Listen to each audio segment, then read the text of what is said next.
Electrolysis के अगर word के ऊपर हम लोग फोकस करते हैं तो electro stand for electricity and lysis mean breakdown. किसी भी कंपाउंड को इलेक्ट्रिसिटी की मौजूदगी में तोड़ देना, ये हमारे पास इलेक्ट्रोलिसिस कहलाता है। हम लोग इलेक्ट्रोलिसिस को डिस्कस क्यों कर रहे हैं? बेसिकली हम लोगों ने स्टार्ट किया है इलेक्ट्रोलिटिक सेल, और हमने पढ़ा था कि जो हमारे पास इलेक्ट्रोलिटिक सेल होता है इसके अंदर हम लोग इलेक्ट्रिसिटी को इस्तेमाल करते हुए एक केमिकल रिएक्शन को प्रोसीड करवाते हैं। यहाँ पे इलेक्ट्रोलिटिक सेल के अंदर इलेक्ट्रोलिसिस का फिनोमिना होता है। जब हमने इलेक्ट्रोलिटिक सेल और गैल्वेनिक सेल में डिफरेंस पढ़ा था तो वहाँ पे एक डिफरेंस ये भी देखा था कि इलेक्ट्रोलिटिक सेल में इलेक्ट्रोलिसिस का फिनोमिना होता है, जबकि गैल्वेनिक सेल में हमने कहा था कि इलेक्ट्रोलिसिस का फिनोमिना हमें देखने को नहीं मिलता। तो इसी वजह से हम लोग यहाँ पे इलेक्ट्रोलिटिक सेल के अंदर इलेक्ट्रोलिसिस को डिस्कस करेंगे। तो कहते हैं कि chemical decomposition produced by passing an electric current through a liquid or solution containing ions। कहते हैं कि किसी भी ऐसे सोल्यूशन या लिक्विड में से इलेक्ट्रिक करंट पास करवा के, कौन सा लिक्विड या सोल्यूशन जिसके अंदर आयंस मौजूद होंगे, जो हमारे पास कंपाउंड्स वगैरह मौजूद होंगे, फॉर एग्जांपल NaCl है जिसमें इलेक्ट्रोलाइट्स मौजूद होती हैं हकीकत में, उनकी केमिकल डिकम्पोजिशन करवा देना, ये हमारे पास जो फिनोमिना है वो इलेक्ट्रोलिसिस कहलाता है। लाइक यहाँ पे देखें कि अगर हमारे पास NaOH मौजूद है और इसी तरह से हमारे पास यहाँ पे H2O जो है, वाटर के मॉलिक्यूल जो है वो हमारे पास मौजूद हैं। तो हम लोग क्या करते हैं कि जैसे हम लोग इसमें से इलेक्ट्रिसिटी पास करवाते हैं तो हमारे पास जो सोडियम होगा, सोडियम के Na पॉजिटिव आयंस अलग हो जाते हैं। इसी तरह से अगर हमारे पास NaCl को यहाँ पे रखा गया है तो Cl के आयंस अलग हो जाएंगे। वाटर में से OH नेगेटिव आयंस अलग हो जाते हैं, H पॉजिटिव आयंस हैं वो हमारे पास अलग हो जाते हैं। अब हम लोगों ने पढ़ा हुआ है कि हमारे पास जो कैथोड है, कैथोड के ऊपर चार्ज है वो नेगेटिव चार्ज होगा, और जो हमारे पास एनोड होता है वो पॉजिटिव चार्ज होता है। एनोड चूंकि पॉजिटिव चार्ज होता है, इसकी तरफ नेगेटिव स्पीशीज जो हैं वो अट्रैक्ट होती हैं, और अट्रैक्ट होने के बाद वो क्या करती हैं, वो अपने इलेक्ट्रॉन्स को, एनोड के ऊपर ऑक्सीडेशन होगी मतलब वो इलेक्ट्रॉन्स को लूज करते हैं। तो यहाँ पे भी हमारे पास क्या होगा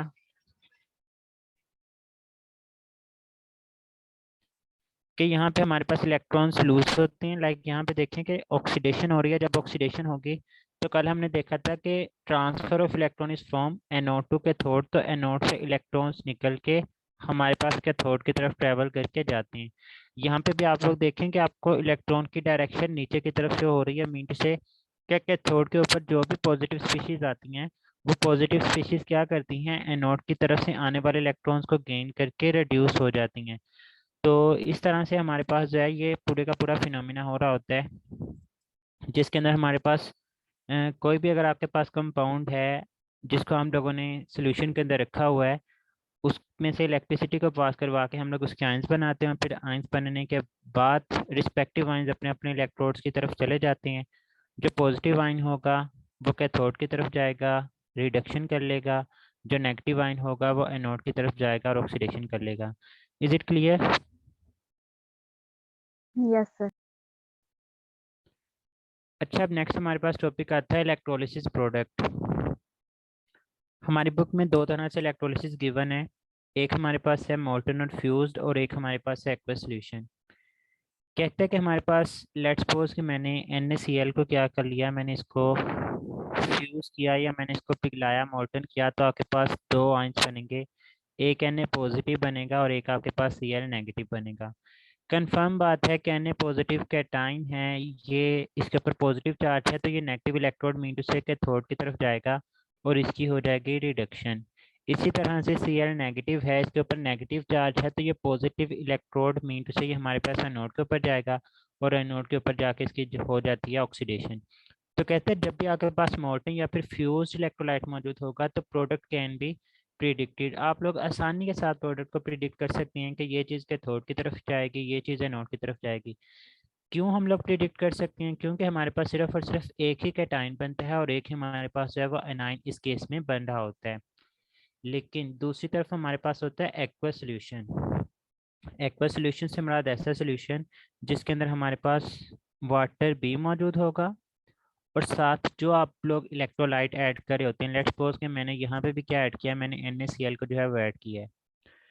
तो अब देखें आपके पास वाटर है, वाटर भी अपने आयंस के अंदर डिसोसिएट होगा, मतलब H पॉजिटिव भी डिसोसिएट होता है और साथ में हमारे पास OH नेगेटिव आयंस भी बनेगा डिसोसिएट होकर वाटर में से। और NaCl के केस में आपके पास Na पॉजिटिव भी बनेगा और साथ में हमारे पास Cl नेगेटिव भी जो है वो बन रहा होता है। तो कहते हैं जब एक्वा सोल्यूशन होता है ना, तो प्रोडक्ट प्रिडिक्ट करना आसान आपके लिए नहीं होगा। क्यों नहीं होगा? बिकॉज कहता है कि हमारे पास more than one positive and negative ions are produced and they compete for discharge.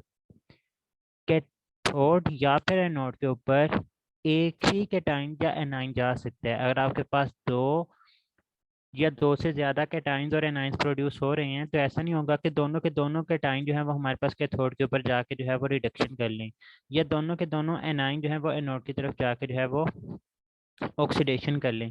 कहते हैं अगर आपके पास एक ही सोल्यूशन के अंदर एक से ज्यादा कैटाइंस मौजूद हैं, तो फिर उनके दरमियान कंपटीशन होगा।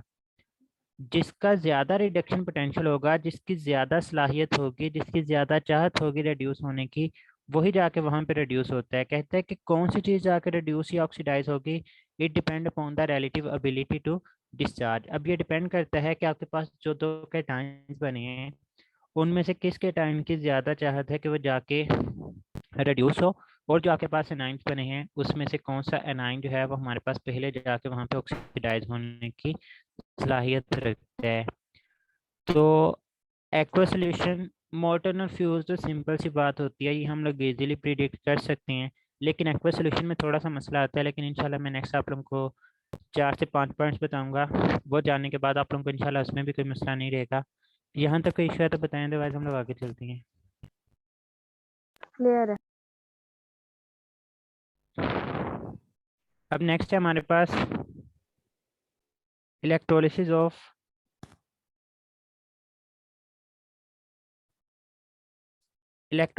Fuse solution. कहते हैं कि when a fused salt is electrolysed, products can be predicted very easily. हम लोग बहुत आसानी के साथ जो है वो प्रोडक्ट्स प्रिडिक्ट कर लेते हैं, क्योंकि मैंने अभी आपको बताया कि हमारे पास अगर फ्यूज सोल्यूशन है, जैसे NaCl की एग्जांपल दी थी, तो हमने कहा था कि हमारे पास एक ही कैटाइन बनेगा और एक ही जो है वो हमारे पास एनाइन बनेगा। कहते हैं जब आपके पास कैटाइन बनता है जिसके ऊपर पॉजिटिव चार्ज मौजूद होगा, it arrive at the cathode जिसके ऊपर हमारे पास नेगेटिव चार्ज मौजूद होता है।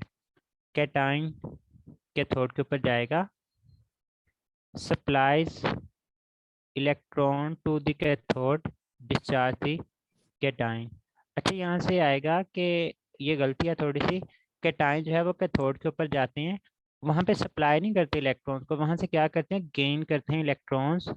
यहाँ पे आएगा कि हमारे पास gain electrons to the cathode, नहीं आएगा फ्रॉम कैथोड। वो कैथोड से क्या करते हैं, वो इलेक्ट्रॉन्स को हासिल करते हैं, और वो इलेक्ट्रॉन्स हकीकत में आते कहाँ से हैं?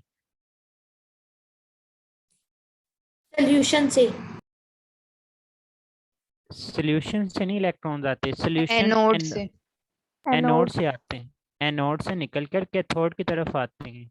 तो वो वाले जो इलेक्ट्रॉन्स है वो कैटायंस गेन करते हैं, और वहां पे हम लोग कहते हैं कि कैटायन जो है वो हमारे पास डिस्चार्ज हो जाता है। जबकि दूसरी तरफ कहता है कि A9 move towards the anode जिसके ऊपर पॉजिटिव चार्ज मौजूद होता है, और एनोड के ऊपर क्या होती है, oxidation. Oxidation mean loss of electron. A9 वहां पे जाके गिव अप देयर इलेक्ट्रॉन, अपने इलेक्ट्रॉन को छोड़ देते हैं। इस तरह से हमारे पास जो भी एनाइन होता है वो वहां पे जाके डिस्चार्ज हो जाता है। मतलब अगर हमारे पास Cl नेगेटिव है, तो ये इलेक्ट्रॉन लूज करके न्यूट्रल क्लोरीन प्लस इलेक्ट्रॉन में बदल जाएगा। इसी तरह से दूसरा क्लोराइड आयन आएगा, वो भी सिंपल क्लोरीन प्लस इलेक्ट्रॉन में कन्वर्ट हो जाएगा। फिर ये दोनों क्लोरीन आपस में बॉन्ड बना के Cl2 की फॉर्म में आप लोगों को देखने को मिल रही होती हैं।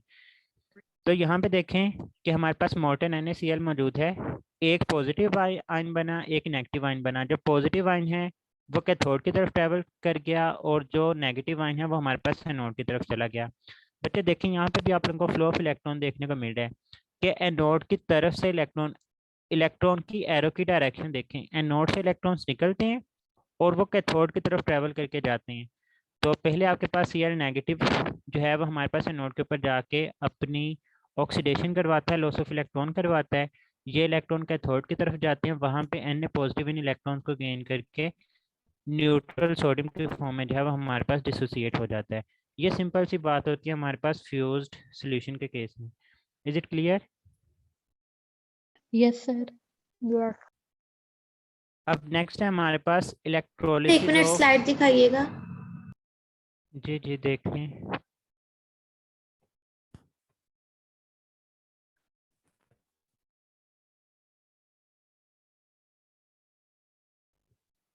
चले आगे। सर एक सेकंड से, वो मुझे पता नहीं था कि क्लास है, तो मैंने अभी मैसेज देखा। कोई मसला नहीं है।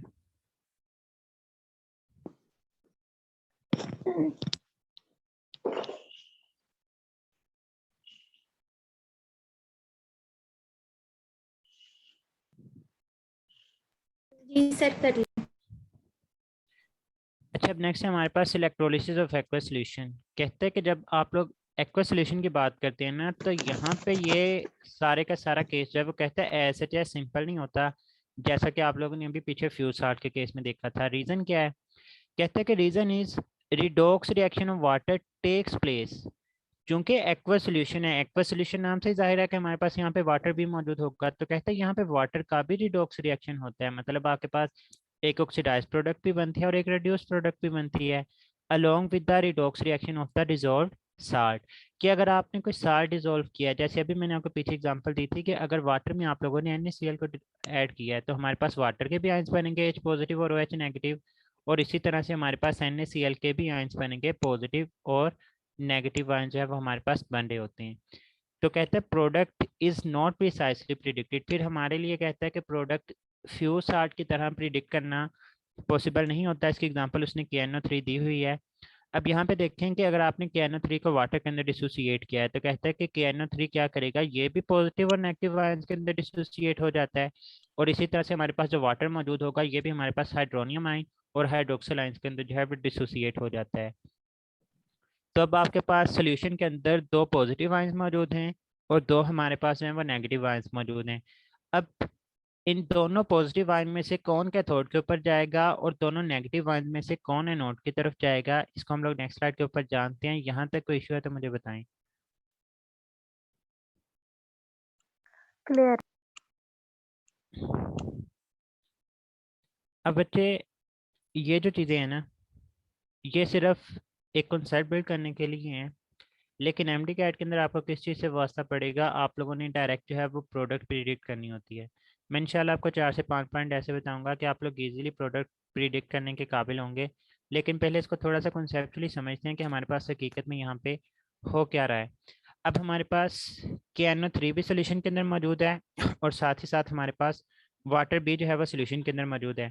तो हमारे पास K पॉजिटिव KNO3 से पॉजिटिव आइन आता है और इससे नाइट्रेट आयन जो है वो नेगेटिव आयन आता है, और इसी तरह से हमारे पास वाटर से H पॉजिटिव बनेगा और साथ में हमारे पास हाइड्रोक्सल आयन जो है वो बनेगा।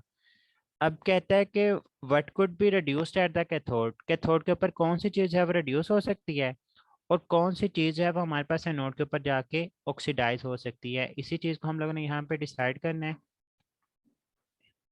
अब नेक्स्ट देखें, कहते हैं कि हमारे पास सबसे पहले हम लोग बात करते हैं कैथोड के ऊपर। हमारे पास कौन से दो कैटायंस बने थे, एक हमारे पास था K पॉजिटिव और दूसरी तरफ है हमारे पास H पॉजिटिव। ये हमारे पास दो कैटायंस बने।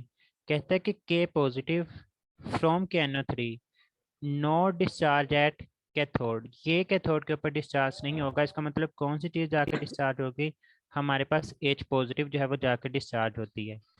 रीज़न क्या होती है? कहते हैं कि reason is the small concentration of K positive from KNO3। आपके पास एक तरफ K पॉजिटिव जो कि एक सल्यूट चीज़ से आता है, आप लोगों ने साल्ट वाटर के अंदर ऐड किया है ना, तो KNO3 क्या हमारे पास साल्ट है और हमारे पास जो वाटर है हमारे पास H पॉजिटिव, ये हमारे पास सॉल्वेंट से आ रहा है। कहता है कि K पॉजिटिव जो है वो डिसोसिएट नहीं होगा। जो चीज़ डिसोसिएट होगी वो हमारे पास क्या होगी, H पॉजिटिव जाके डिसोसिएट होगी, जो कि कहाँ से बनता है, form by the dissociation of water. यहाँ पे उसने H3 और पॉजिटिव लिखा हुआ है, यहाँ पे आप लोग H पॉजिटिव की भी बात कर सकते हैं। तो कहते हैं कि K पॉजिटिव और H पॉजिटिव में से H पॉजिटिव जो है ये जाके डिसोसिएट करेगा और हमारे पास जो प्रोडक्ट बनेगी वो हाइड्रोजन गैस बनेगी, जबकि K पॉजिटिव जो है वो SHS सोल्यूशन के अंदर ही मौजूद रहेगा। ये हमारे पास कैथोड के बारे में बात हो जाती है। कहते हैं जो हमारे पास H3 और पॉजिटिव होता है या हम लोग कहते हैं कि H पॉजिटिव जो है, it takes electron from cathode. H positive जाएगा कैथोड की तरफ, कैथोड के ऊपर होती है reduction, reduction mean gain of electron. ये H पॉजिटिव कैथोड के ऊपर जाके इलेक्ट्रॉन को गेन करेगा और हमारे पास H नॉट मीन टू से न्यूट्रल हाइड्रोजन जो है वो बना देता है। अब एक हाइड्रोजन और दूसरी हाइड्रोजन दोनों आपस में कंबाइन होती हैं और कंबाइन होकर हमारे पास हाइड्रोजन गैस कैथोड के ऊपर बना रही होती हैं। यहाँ तक क्लियर है? Yes Yes. सर। अब नेक्स्ट है हमारे पास सर जो आपने के वाला पॉइंट बताया है वो उसको इसमें जो है इलेक्ट्रोकेमिकल सीरीज उससे नहीं करना था, आपने उसमें कहा है कि स्मॉल कंसंट्रेशन है। मैं वही पॉइंट बताने लगा हूँ कि यहाँ पे ना सिर्फ मैं कॉन्सेप्ट बता रहा हूँ जो हमारी बुक के अंदर नहीं है। हम लोग उसको इलेक्ट्रोकेमिकल सर सीरीज वही से, मैं देख रही थी कि बुक में ये वाली बात नहीं जी लिखी हुई स्मॉल कंसंट्रेशन वाली। ये बुक में नहीं है, जो बुक में है मैं इंशाल्लाह वो भी आप लोगों को चीज़ें बताता हूँ। मैंने वही स्टार्ट करने से बात ही ये की थी कि ये सिर्फ कंसेप्चुअली इंपॉर्टेंट पॉइंट्स हैं। अदरवाइज मैं आप लोगों को पॉइंट्स बताता हूँ कि किस तरह से आप लोगों ने चीज़ें जो है वो प्रिडिक्ट करनी है। अब हम लोग बात करने लगे हैं एनोड की। एनोड के ऊपर हमारे पास क्या होता है?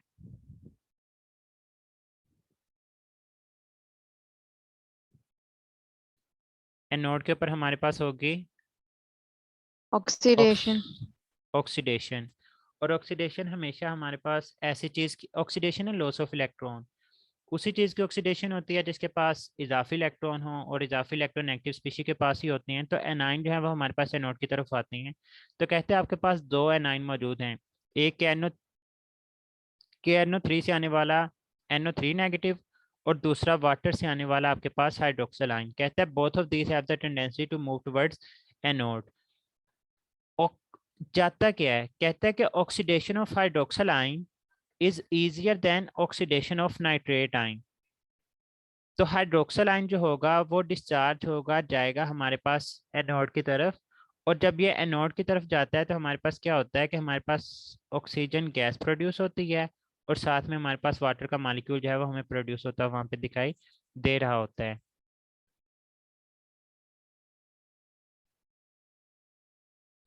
तो कहते हैं कि हमारे पास के पॉजिटिव और नाइट्रेट आयन जो है वो सोल्यूशन के अंदर ही रहेंगे। Water is electrolysed and converted into hydrogen and oxygen. देखिए हमने KNO3 को ऐड किया था ना, तो हमारे पास KNO3 के आयंस बने थे, के पॉजिटिव और NO3 नेगेटिव। कहता है आपके पास जो KNO3 से बनने वाला पॉजिटिव आयन है वो भी एसिड सोल्यूशन में ही पड़ा है, और जो नाइट्रेट आयन है वो भी एसिड सोल्यूशन में ही पड़ा है। जबकि वाटर के जो आयंस बने थे वो इलेक्ट्रोलाइज होकर किस में कन्वर्ट हो चुके हैं? वाटर से दो आयन जो बने थे, एक H पॉजिटिव बना था, दूसरा हमारे पास हाइड्रोक्सिल आयन बना था। तो कहते हैं जो H पॉजिटिव है वो कन्वर्ट हो जाता है H2 के अंदर, जबकि जो हाइड्रोक्सिल आयन है वो हमारे पास कन्वर्ट हो जाता है O2 के अंदर। तो कहता है कि H2O is electrolysed in the presence of KNO3। तो KNO3 के होते हुए भी जो हमारे पास वाटर है वो इलेक्ट्रोलाइज होकर अपने रिस्पेक्टिव प्रोडक्ट्स जो है वो हमारे पास बना रहा होता है। ये तो मैंने आप लोगों को KNO3 की मिसाल दे के चीज़ों को एक्सप्लेन किया है। अब यहाँ पे हमारे पास है शॉर्ट ट्रिक्स। शॉर्ट ट्रिक मतलब आप लोग विद इन दी सेकेंड इंशाल्लाह पहचानने के ये काबिल होंगे कि अगर आपके पास इस चीज़ का एक्वा सोल्यूशन हो तो क्या प्रोडक्ट बनेगी, और इस चीज़ का एक्वा सोल्यूशन होगा तो हमारे पास क्या प्रोडक्ट्स बन रही होती हैं। तो इनको हम लोग वन बाय वन करके देखते हैं। सबसे पहला जो पॉइंट है ना, ये हमारे पास है फ्यूज साल्ट के रिगार्डिंग। फ्यूज साल्ट में तो हमने सिंपल सी बात की थी कि हमारे पास जब फ्यूज साल्ट इलेक्ट्रोलाइज होगा तो एक आपके पास कैटाइन बनेगा और एक आपके पास एनाइन बनेगा। कहता है कि metal ions which are called cations, metal से बनने वाले जितने भी आइंस होते हैं वो हमेशा कैटाइंस होते हैं, याद रखिएगा। Metals have the ability to lose their electron, और जब कोई भी चीज़ इलेक्ट्रॉन लूज करती है तो उसके ऊपर पॉजिटिव चार्ज आता है। तो कहता है कि metal ions which are called cations, cation cathode की तरफ जाएंगे और रिडक्शन कर देंगे, while anions will deposit at anode. ये तो हमारे पास हो गया फ्यूज साल्ट के रिगार्डिंग, सिंपल सी बात ही हमारे पास क्लियर। अब ये जो नेक्स्ट पॉइंट है ना, ये हमारे पास सारे के सारे पॉइंट्स हैं रिगार्डिंग एक्वा सोल्यूशन। अब एक्वा सोल्यूशन की बात आती है तो कहता है व्हेन एक्वा सोल्यूशन में क्या होगा कि हमारे पास H पॉजिटिव भी लाजमी बनेगा और हाइड्रोक्सिल आयन भी लाजमी बनेगा, और दूसरा आपके पास पॉजिटिव और नेगेटिव आयन उस साल्ट से बनेगा जो आप लोग उस वाटर के अंदर जो है वो ऐड कर रहे होंगे। ये बात क्लियर हो रही है आप लोगों को मैं क्या बात बता रहा हूँ? जब एक्वा सोल्यूशन की बात करते हैं तो हम लोग कहते हैं कि हमारे पास दो कैटायंस बनते हैं, दो एनायंस बनते हैं, उन दो कैटायन में से एक कैटायन तो कंफर्म H पॉजिटिव होगा ना, क्योंकि हम लोग बात ही एक्वा सोल्यूशन की कर रहे हैं और एक्वा सोल्यूशन में हमारे पास वाटर लाजमी तौर पर मौजूद होता है, और इसी तरह से हाइड्रोक्सल एनाइन जो है वो हमारे पास लाजमी तौर पे मौजूद होता है। ये बात क्लियर हो रही है? Yes sir. Yes sir. कहते हैं in aqua solution when H positive from water is in competition with the cations of, किस किस के साथ इन कंपटीशन होगा? ग्रुप 1A के जो कैटायंस होते हैं, मतलब आपके पास ग्रुप 1 की जितनी भी मेटल्स हैं उनसे बनने वाला कैटायन, ग्रुप 2A से बनने वाला कैटायन, या फिर ना आप लोगों ने ये 6 एग्जांपल्स याद रखनी है। Zn positive 2, Fe positive 2, Cr positive 3, Ni+2, Sn+2 और Pb+2। ये वो एलिमेंट्स हैं जो कि अबव देन हाइड्रोजन होते हैं इन इलेक्ट्रोकेमिकल सीरीज। बच्चे आपको इलेक्ट्रोकेमिकल सीरीज याद करनी पड़ेगी। अगर आप लोगों ने, हम लोगों ने आगे जाके पढ़ना भी है इलेक्ट्रोकेमिकल सीरीज में, इंशाल्लाह आप लोगों को वहाँ पे जाके निमोनिक्स भी बताऊंगा कि किस तरह से आपने उसको याद रखना है। लेकिन अभी के लिए जो मैं वो बात बता रहा हूँ इसको देखें कि जब हाइड्रोजन का कंपटीशन होगा किसके साथ, ग्रुप 1A के कैटायन के साथ, ग्रुप 2A के कैटायन के साथ, या फिर वो वाले एलिमेंट्स जो कि इलेक्ट्रोकेमिकल सीरीज में हाइड्रोजन से ऊपर मौजूद होते हैं। तो कहते हैं फिर आपके पास जो H पॉजिटिव होगा ना वो कंपटीशन जीत जाएगा। It will discharge at cathode, ये कैथोड के ऊपर जाएगा और इलेक्ट्रॉन गेन करके हमारे पास हाइड्रोजन गैस है वो बना रहा होता है। जबकि कहते हैं कि एक्वा सोल्यूशन में अगर हाइड्रोजन का कंपटीशन हो किन के साथ, with the cations of Cu+2 के साथ कंपटीशन हो, Hg+2 के साथ हो, Ag पॉजिटिव के साथ हो, या Au पॉजिटिव 3 के साथ हो, मतलब वो तमाम के तमाम एलिमेंट्स जो कि लोअर देन होते हैं हाइड्रोजन से इन इलेक्ट्रोकेमिकल सीरीज, तो कहता है फिर H पॉजिटिव नहीं डिस्चार्ज होगा, फिर आपके पास ये वाली मेटल्स डिस्चार्ज होंगी हमारे पास कैथोड के ऊपर, और जो आपके पास कैथोडिक प्रोडक्ट होगी वो हमारे पास से मेटल होगी। अभी तक जो मैंने बातें की हैं वो ये हैं कि एक्वा सॉल्यूशन में H पॉजिटिव का अगर वो तमाम के तमाम एलिमेंट्स जो कि हमारे पास हाइड्रोजन से ऊपर मौजूद होते हैं उनके साथ कंपटीशन होता है तो H पॉजिटिव जीत जाता है, वो कैथोड के ऊपर जाकर रिड्यूस हो जाता है। जबकि अगर इसका कंपटीशन उन एलिमेंट्स के साथ होता है जो कि हाइड्रोजन से नीचे होते हैं, तो फिर वो जो मेटल्स होती हैं वो जीत जाती हैं और वो हमारे पास जो है वो कैथोड के ऊपर जाके रिड्यूस हो जाती हैं। ये तो थी शॉर्ट ट्रिक में। सर क्वेश्चन है। जी जी। सर ये कैटायंस ऑफ ग्रुप आगे कॉपर मर्करी लिखा हुआ है, तो मतलब कॉपर के ग्रुप में जितने नहीं एलिमेंट्स है नहीं सबकी बात हो रही है, जस्ट कॉपर की बात हो नहीं रही है? नहीं नहीं नहीं नहीं, यहाँ पे ग्रुप नहीं आएगा, ग्रुप नहीं आएगा। बच्चे आप लोग ना एक मिनट के ओके लिए सर। इलेक्ट्रोकेमिकल सीरीज खोलें। इलेक्ट्रोकेमिकल सीरीज खोलें और वहाँ पे अगर आप लोग देखते हैं तो उसने एरो साइन नीचे की तरफ ड्रा किया हुआ है, और ड्रा करके उसने लिखा हुआ है कि रिडक्शन पोटेंशियल इंक्रीजेस। मतलब इलेक्ट्रोकेमिकल सीरीज में डाउन द सीरीज जो रिडक्शन पोटेंशियल होता है ना वो इंक्रीज होता है। नजर आया? Yes sir. हाँ। अब रिडक्शन पोटेंशियल मतलब, रिडक्शन का मतलब है कि गेन ऑफ इलेक्ट्रॉन, पोटेंशियल मतलब चाहत। रिडक्शन पोटेंशियल मतलब किसी भी चीज़ की रिड्यूस होने की चाहत कितनी है। तो अब आप लोगों को ये पॉइंट्स क्लियर होने चाहिए, दूसरा और तीसरा। अब देखें आप लोग Na पॉजिटिव और H पॉजिटिव को देखें, इलेक्ट्रोकेमिकल सीरीज में नजर आ रहे हैं?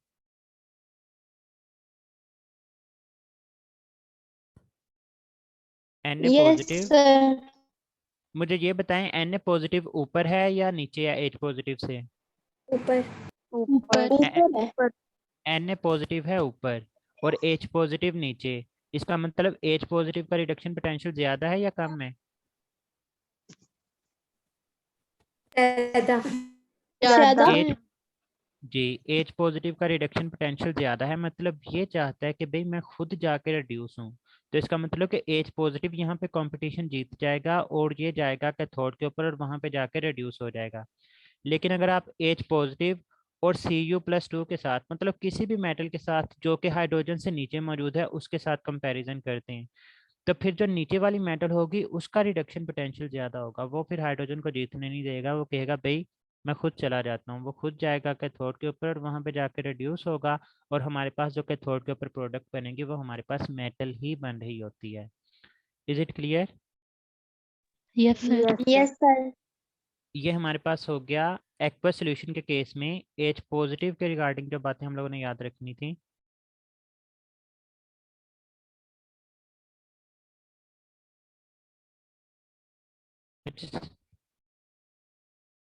हाँ, अब नेक्स्ट हमारे पास देखिए फोर्थ पॉइंट। हमारे पास कैटायंस की बातें क्लियर हो गई, अब हमने बात करनी है एनाइंस की। बहुत इंपॉर्टेंट है। कहते हैं एक्वस सॉल्यूशन, एक्वस सॉल्यूशन में एक एनाइन हाइड्रोक्सल लास्ट में बनेगा और दूसरा आपके पास जो भी आपने सार लिया होगा उससे बनने वाला एनाइन होगा। कहता है एक्वस सॉल्यूशन में जब भी हाइड्रोक्सल आयन का कंपटीशन होगा किसके साथ, with A9 of group of atoms, मतलब ऐसे एनाइन जो एक से ज्यादा एटम्स के ऊपर मुश्तमिल हैं। ये आपके सामने जितनी भी एग्जांपल्स हैं ये सारी की सारी एक से ज्यादा एटम्स के ऊपर मुश्तमिल जो है वो हमारे पास एनाइन है। NO3 negative, HCO3 negative, CO3 negative, SO4 2 negative, HSO4 negative, ये सब के सब एक से ज्यादा एटम्स के ऊपर मुश्तमिल जो है वो एनाइन है। तो बच्चे याद रखिएगा, फिर क्या होगा कि हमारे पास हाइड्रोक्सल आयन जो होगा वो कंपटीशन जीत जाएगा, it will deposit at anode, और आपके पास जो एनोडिक के ऊपर प्रोडक्ट होती है वो हमारे पास ऑक्सीजन गैस जो है वो हमें प्रोडक्ट के तौर पे देखने को मिलेगी। जैसे अभी हमने पीछे KNO3 मतलब नाइट्रेट आयन बना था, NO3 नेगेटिव बना था और साथ में हमारे पास हाइड्रोक्सल आयन था। तो हमने कहा कि हाइड्रोक्सल आयन का जब ऐसे एनाइंस के साथ कंपटीशन हो जो कि एक से ज्यादा एटम्स के ऊपर मुश्तमिल एनाइन हो तो फिर हाइड्रोक्सल आयन ही जीतेगा और वही जाकर जो है वो डिपॉजिट हो रहा होता है। Is it clear? Yes, yes sir. अब फिफ्थ पॉइंट, हैलोजन के केस में इसका इंपॉर्टेंट एक केस बनता है। कहते हैं जब एक्वस सॉल्यूशन में हाइड्रोक्सल आयन का कंपटीशन होगा विद हैलोजेंस, हैलोजन मतलब Cl नेगेटिव के साथ कंपटीशन हो सकता है, F नेगेटिव के साथ कंपटीशन हो सकता है, Br नेगेटिव के साथ कंपटीशन हो सकता है, या आयोडाइड आयन के साथ कंपटीशन होगा। तो कहते हैं अब हाइड्रोक्सल आयन का जब कंपटीशन होगा ना हैलोजेंस के साथ तो फिर हैलाइड जीतेंगे और वो जाएंगे एनोड के ऊपर, और आपके पास जो एनोड के ऊपर प्रोडक्ट बनेंगे वो हमारे पास हैलोजन जो है वो एज अ प्रोडक्ट हमें देखने को मिल रही होती हैं। Is it sir clear? लेकिन किप्स में तो ये सर ने ये पढ़ाया कि क्लोरीन भी है, बोरोमीन भी है, आयोडीन या क्लोरीन भी है, कि यही होंगे नोट पे डिपॉजिट। समझ नहीं लगी? सर किप्स में सर ने पढ़ाया है कि अगर ये होंगे ना इनमें से जिस तरह है कि फ्लोरीन है, बोरोमीन है और क्लोरीन, तो फिर जो नोट पे डिपॉजिट होगा ना वो ऑक्सीजन ही होगा। ऑक्सीजन नहीं, ये नेक्स्ट पॉइंट देखें, वो आपने वहां पे सर की बात क्लियर सुनी नहीं होगी। ये नेक्स्ट सिक्स पॉइंट जी देखें। उन्होंने डाइल्यूटी, जी उन्होंने डाइल्यूटी कहा है। जी ठीक यहाँ है पे मैंने देखें देख मैंने लिया। डाइल्यूट। जी अब सर वो सिक्स पॉइंट डाइल्यूट लिखा हुआ देखें, है मैंने। When halide solution is dilute, मतलब आपको वो क्वेश्चन में स्पेसिफिक करता है कि आपके पास जो सॉल्यूशन है वो डाइल्यूट सॉल्यूशन है। तो कहता है फिर चाहे आपके पास हाइड्रोक्सल आयन का हैलोजन के साथ भी कंपटीशन हो रहा है। पहले तो पांचवें पॉइंट को क्लियर करें। पांचवें पॉइंट में वो क्या कह रहा है, कहता है हाइड्रोक्सल आयन का कंपटीशन है हैलोजन के साथ, तो फिर हैलोजेंस जो है वो जाएंगे एनोड के ऊपर और वही आपके पास एज अ प्रोडक्ट हासिल होते हैं। अब सिक्स पॉइंट देखें, कहता है कि अगर उसने स्पेसिफिक कर दिया कि वो जो सोल्यूशन है वो हमारे पास डाइल्यूट सोल्यूशन है, तो फिर कहता है आल तो यहाँ पे अभी भी हाइड्रोक्सल आयन का कंपटीशन हैलोजेंस के साथ है। और हमने पांचवें पॉइंट में क्या पढ़ा कि हाइड्रोक्सल आयन का अगर हैलोजन के साथ कंपटीशन हो तो बनने वाली प्रोडक्ट हैलोजन होगी, लेकिन अगर कहता है डाइल्यूट सोल्यूशन होगा ना चाहे वो हैलाइड का भी हो तो कहता है फिर आपके पास हाइड्रोक्सल आयन ही डिपॉजिट होगा और आपके पास जो एनोड के ऊपर बनने वाली प्रोडक्ट होती है वो हमारे पास ऑक्सीजन गैस होती है। Is it clear? Yes sir, लेकिन सर पॉइंट नंबर 4 का मुझे ऑर्डर बता दें। मतलब मतलब इनमें से अगर अगर पूछा जाए कि इनमें से कौन सा डिपॉजिट होगा ना, तो फिर हम कौन सा नहीं, करेंगे। एक हाइड्रोक्सल तो लाजमी होगा और इन तमाम में से कोई दूसरा होगा, तो कंपटीशन तो हाइड्रोक्सल का इनमें से किसी एक के साथ होगा, ऐसा जी तो सर नहीं मैं होगा ना। वेरी डाइल्यूट सॉल्यूशन में कह रही हूँ, वेरी डाइल्यूट सॉल्यूशन में कह रही हूँ। डाइल्यूट सॉल्यूशन में क्या? तो जब देखें वेरी डाइल्यूट सॉल्यूशन होगा ना सर, हम्म। सर हेलाइड में से सर ने कहा है कि जब डाइल्यूट सॉल्यूशन होगा तो तब जो डिपॉजिट होगा वो ऑक्सीजन नहीं होगा। जी वो सर ने कहा है कि नहीं यही होगा। होगा। नहीं, उन्होंने ये कहा है कि यही होगा क्लोरीन ब्रोमीन वेरी नहीं डाइल्यूट बच्चे, सॉल्यूशन में। नहीं नहीं गलत, या तो आपके सुनने में गलती हुई है, मोस्ट प्रोबेबली कि आपके सुनने में ही गलती हुई होगी। अब यस देखिए मैं इसको कंसेप्चुअली बता देता हूँ। डाइल्यूट का मतलब क्या है? डाइल्यूट में सल्यूट ज़्यादा होता है या कम होता है? सर सल्यूट कम होता है। डाइल्यूट में सल्यूट कम होता है, मतलब आपके पास जो हैलोजेंस होते हैं ना, उनकी कंसंट्रेशन बहुत कम होती है।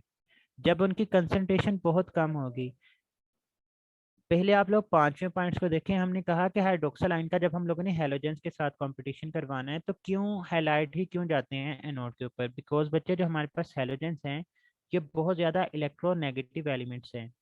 ये इलेक्ट्रॉन्स के बहुत ज़्यादा भूखे होते हैं, इनके पास इलेक्ट्रॉन्स बहुत ज़्यादा तादाद के अंदर जो है वो मौजूद होती हैं। तो ये जो इलेक्ट्रोनेगेटिव एलिमेंट्स होते हैं, हैलोजेंस होते हैं, चूंकि इनके पास इलेक्ट्रॉन ज़्यादा होते हैं तो इनका ऑक्सीडेशन पोटेंशियल ज़्यादा होता है। ऑक्सीडेशन पोटेंशियल ज़्यादा होने का मतलब ये होगा कि ये अपने इलेक्ट्रॉन्स को जो है वो लूज कर देते हैं as compare to hydroxyl ion, क्योंकि इनके पास जो है वो इलेक्ट्रॉन ज़्यादा पड़े हुए होते हैं। तो ये अपने इजीली इलेक्ट्रॉन्स को लूज कर देते हैं। हम लोग कहते हैं कि इनका ऑक्सीडेशन पोटेंशियल ज़्यादा है।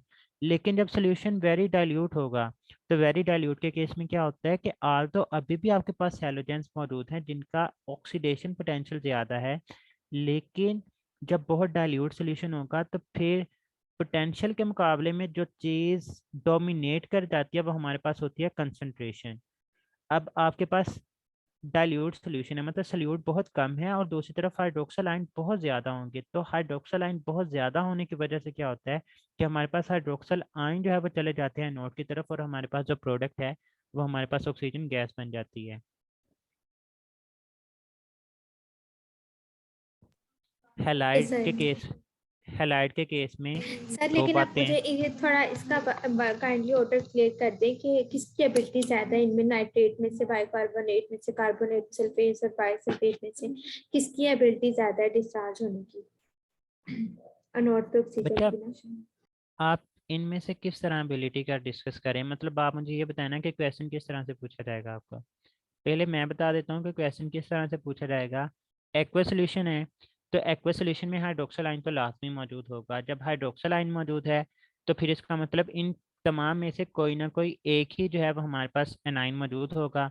तो फिर तो हमें क्लियर कट पता होगा ना कि हमारे पास हाइड्रोक्सल आयन जो है वो चला गया है नोड के ऊपर और हमारे पास प्रोडक्ट बन गया। अब आप कह रही हैं कि इन पांचों का कंपैरिजन करने। सर अब जिस तरह कहा होता है कि दो सोल्यूशन देके कहा हुआ है कि इन दोनों में से कौन करेगा, किसका ज्यादा होगा। जैसे हमारे पास वो बाइकार्बोनेट, जी सर, दो का सोल्यूशन दिया हुआ है ना, एक का सोल्यूशन दिया हुआ है, कंपैरिजन के तौर पर पूछ लिया है।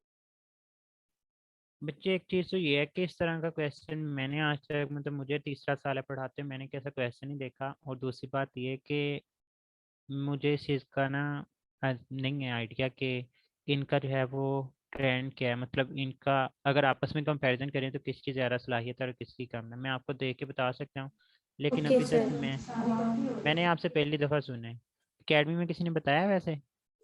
यस सर, बताया हुआ है सर ने। चले मैं ना इसको फिर कंफर्म करके फिर मुझे आप लोगों को से। मुझे ना मैंने पूछना नहीं था कि मुझे सही याद होता है, मैंने पिछले साल पढ़ा नहीं है तो मुझे ना वो याद नहीं आ रहा कि सर ने एग्जैक्ट क्या बात इसमें बताई। नहीं नहीं कोई मसला नहीं है, मैं पूछना क्लियर आपका करना चाह रही थी। बाकी मुझे इस चीज़ का आइडिया नहीं है। मैं इंशाल्लाह इस चीज़ को ना देख कर फिर आप लोगों को लाजमी बता दूंगा इंशाल्लाह। इंशाल्लाह सर। अच्छा, अब यहाँ पे आप लोगों ने ना जल्दी जल्दी आंसर करनी है। कहते हैं sodium chloride is taken as electrolyte which element is deposited on cathode? Charlie. Hydrogen.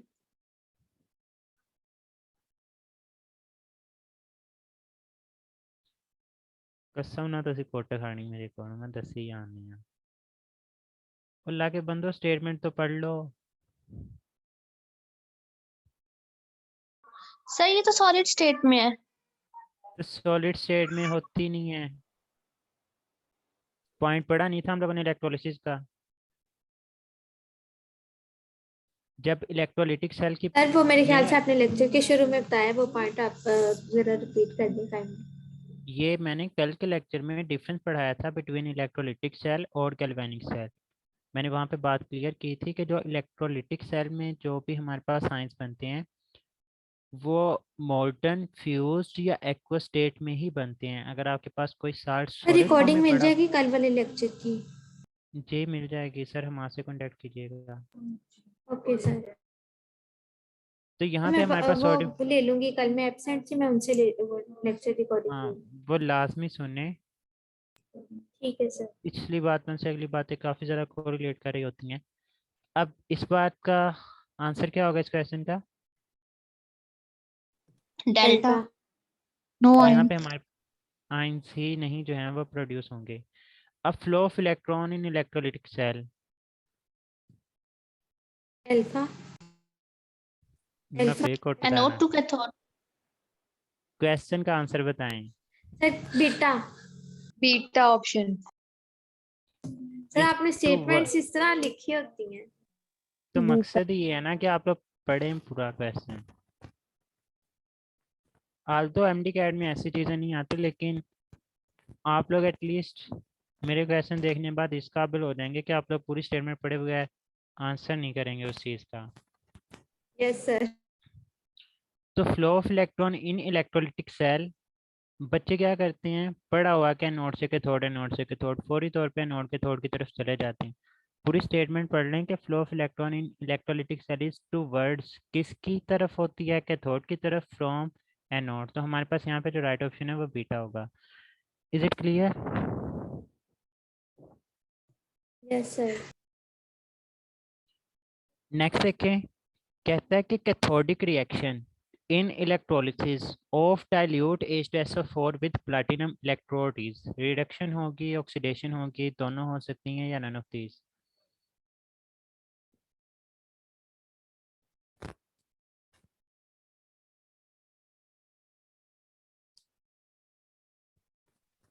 Sir मतलब जो कैथोड पर रिएक्शन हो रहा है वो बताना है। जी रिडक्शन। बेटे इतनी सोचने वाली बात थी नहीं, सर मतलब मैं तो मैंने, इलेक्ट्रोकेमिकल सीरीज देखने लग पड़ी थी कि नहीं नहीं, प्लैटिनियम इलेक्ट्रोड, सर वो है ना एक पीछे ग्रेफाइट का भी और प्लैटिनम का भी एक्टिव इलेक्ट्रोड और ये फ्यूज इनर्ट वाला है, जिसमें।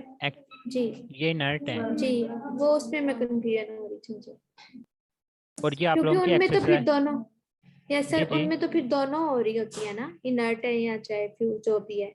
तो मैं उसमें हम्म, कंफ्यूज हो रही थी, मैंने देखा था कैथोडिक भी देखा था, लेकिन मैं अब इन दोनों में कंफ्यूज हो रही थी, ये ना प्लैटिनियम आप लोग, इलेक्ट्रोड में भी।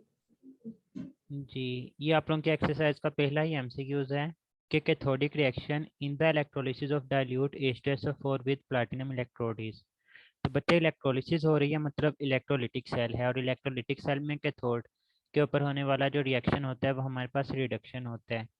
और ये मैंने आपको क्लियर कट चीज़ बता दी थी कि चाहे आपके पास इलेक्ट्रोलिटिक सेल हो, चाहे आपके पास हो गैल्वेनिक सेल, हर केस में कैथोड के ऊपर जो होने वाला फिनोमिना है वो हमारे पास रिडक्शन ही होगा।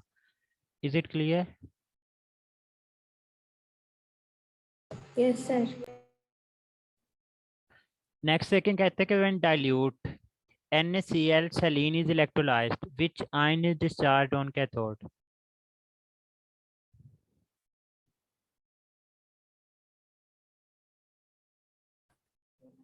चार्ली। Hydrogen ion. शाबाश, हमारे पास यहाँ पे राइट ऑप्शन क्या होगा? अब मतलब ये देखें, पहले तो ये बात क्लियर कर लें कि जो हमारे पास डाइल्यूट NaCl सोल्यूशन होता है इसको सलीन का नाम दिया जाता है। फिर दूसरी बात कि अब बच्चे डाइल्यूट का वर्ड देखते हैं ना, तो आगे ये नहीं देखते कि किस चीज़ के बारे में पूछा हुआ है, उन्होंने मतलब जहन में वही बात होती है जो क्लास में पढ़ी हुई होती है कि डाइल्यूट होगा तो हाइड्रोक्सिल आयन जाएगा, हमारे पास हैलोजन नहीं जाएगा, और जो प्रोडक्ट है वो हमारे पास O2 बन जाती है। हालांकि मैंने ऑल द डाइल्यूट का वर्ड इस्तेमाल किया, लेकिन मैंने पूछा किसके ऊपर है, कैथोड के ऊपर। तो कैथोड के ऊपर हमेशा हमारे पास कैटाइन जाता है, या H पॉजिटिव जाएगा या हमारे पास Na पॉजिटिव जाएगा। अभी हमने पॉइंट्स में क्या डिस्कस किया था कि जब हाइड्रोजन का कंपटीशन ग्रुप 1A के एलिमेंट्स, ग्रुप 2A के एलिमेंट्स, या वो तमाम के तमाम एलिमेंट्स जो कि हाइड्रोजन से ऊपर मौजूद होते हैं, हाइड्रोजन ही जीतता है। तो यहाँ पे हमारे पास जो राइट ऑप्शन है वो चार्ली आ जाएगा। Is it clear? Yes sir. Next second कहते हैं कि when dilute NaCl is electrolyzed, anodic product will be? Beta. Beta. जब डाइल्यूट NaCl है, एनोड के ऊपर एनाइन जाएगा। अब Cl नेगेटिव जा सकता है या हाइड्रोक्सल। तो हमने अभी पढ़ा पीछे कि जब डाइल्यूट होगा तो हाइड्रोक्सल जाएगा और बनने वाली प्रोडक्ट जो है वो हमारे पास O2 होगी। Is it clear? Sir aqueous के केस में सिर्फ हमने वो देखना है ना जो आपने हमें बताया है पहले, हाँ, एक्वस OH में नेगेटिव। अगर फ्यूज्ड होगा तो फिर तो आपके पास हाइड्रोक्सल होएगा ही नहीं। Yes sir, yes sir. और सिर्फ डाइल्यूट में हमारे पास हमेशा ऑक्सीजन ही होगा, उसमें आपने बताया कि वाटर ज्यादा है इसलिए कंसंट्रेशन को देखना। हाँ, डाइल्यूट के केस में। नेक्स्ट सेकंड कहते हैं during electrolysis of aqueous dilute H2SO4 dash is obtained at anode.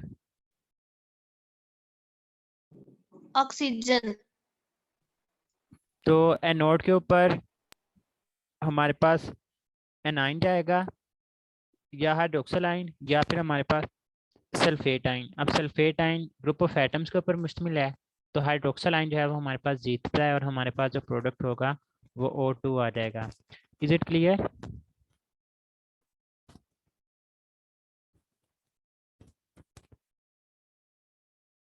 Yes sir. Clear है? Yes sir. नेक्स्ट देखें, कहते हैं कि cathodic reaction in electrolysis of aqueous copper sulphate is.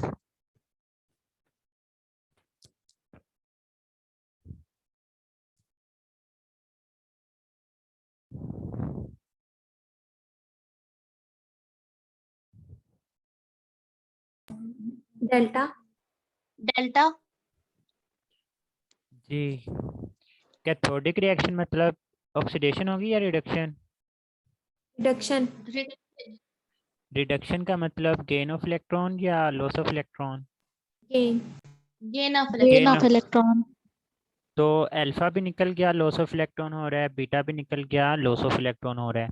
अब चार्ली में देखें कि उसने कहा कि क्लोरीन इलेक्ट्रॉन्स को गेन कर रहा है और डेल्टा में है Cu+2, तो हमारे पास कॉपर सल्फेट सोल्यूशन है। तो इसका मतलब कि यहाँ पे हमारे पास एक कॉपर का पॉजिटिव आयन बनता है और दूसरा हमारे पास हाइड्रोजन का पॉजिटिव आयन बनता है। और अभी हमने पीछे पढ़ा था कि हमारे पास जब Cu+2 के साथ हाइड्रोजन आयन का कंपटीशन है तो Cu+2 जाके ही डिस्चार्ज होता है और हमारे पास जो प्रोडक्ट बनेगी वो कॉपर आ जाएगी। Is it clear? Yes sir. कहते हैं कि electrolysis of which salt in aqua solution deposit metal at anode.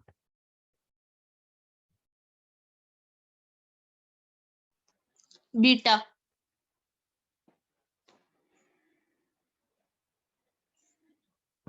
Copper की +2 होगी तो बीटा ही होगा। B option.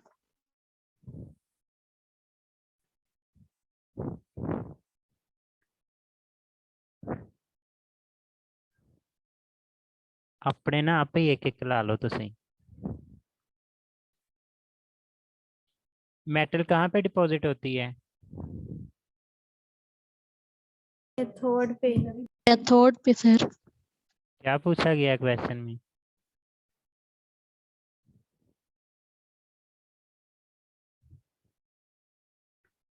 मतलब अभी भी आप लोगों ने मुकम्मल तौर पे स्टेटमेंट पढ़ना शुरू नहीं की।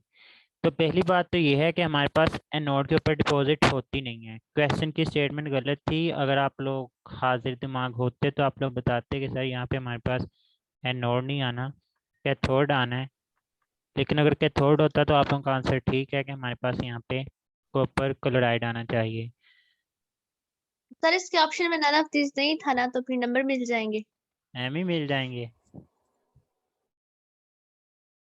आप लोगों को क्या पता कि कौन सा ठीक हो रहा है कौन सा गलत हो रहा है। ऑनलाइन देना है आप लोगों 14 ने कौन सा? Grace marks. एम ही sir grace 14 grace. Marks.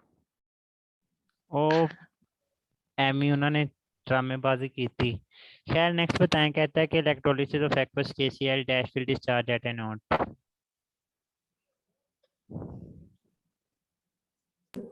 Charlie. क्या? डेल्टा। ऑक्सीजन। ओए ऑक्सीजन आ रहे हो? Delta sir, delta delta. Delta.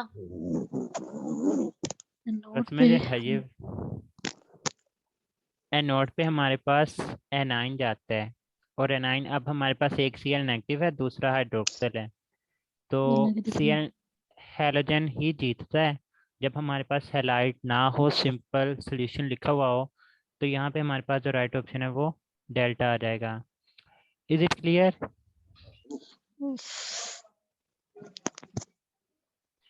कहते हैं कि विच ion is discharge at anode during electrolysis of dilute aqueous NaCl। Anode anode पता है। बीटा।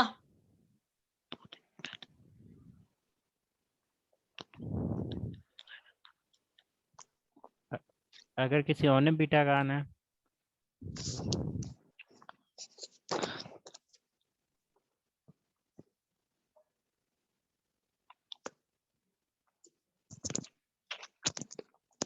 क्या आंसर है? Sir OH। हाँ, बीटा सर नहीं कहा, बीटा ही है, OH कह बीटा दिया। ही है सर। डाइल्यूट सर है ना, तो वही है ना, डाइल्यूट में OH ही होता ऑक्सीजन है ही डाइल्यूट। होगी। पर ठीक है, लड़ क्यों रहे हो? मैंने तो वैसे ही डराया था। हाइड्रोक्सिल आयन है। क्लियर है ये? Yes sir. Yes sir. तो यहाँ तक हमारे पास इलेक्ट्रोलिटिक प्रोसेस और उनमें कौन कौन सी प्रोडक्ट्स बनती हैं ये हम लोगों ने जान लिया है। नेक्स्ट हमारे पास है electrolytic processes of industrial importance. अच्छा, मुझे ये बताएं कि नेक्स्ट क्लास का कोई अनाउंस हुआ है किसी क्लास के अंदर? यस सर 7 बजे कौन सी? बायो की। अच्छा जी। अच्छा, आप लोगों की जो कोऑर्डिनेटर है ना जैनब, उनके एग्जाम्स हो रहे हैं, तो उनके लिए भी दुआ कीजिएगा। आज शायद उनका पहला पेपर था फर्स्ट ईयर का, तो सर आज फर्स्ट ईयर का तो पेपर हो गया पहले ही, 11 को। वो किस मेडिकल कॉलेज में है? केई का 10 को था। नहीं, वो कई में नहीं है, वो प्राइवेट करेंगे। फिर होगा आज ही। वो शालीमार मेडिकल कॉलेज है, मुझे ये नहीं पता कहाँ से है, लेकिन वहाँ पे पढ़ रही हैं। चलें फिर, अगर 7 बजे क्लास है तो आई थिंक सो कि हमें कल को ही स्टार्ट कर लेना चाहिए। क्या ख्याल है? सर आया तो नहीं मैसेज कोई मैम का? आया सर हुआ तरह मैसेज। आया हुआ है ग्रुप में। SMS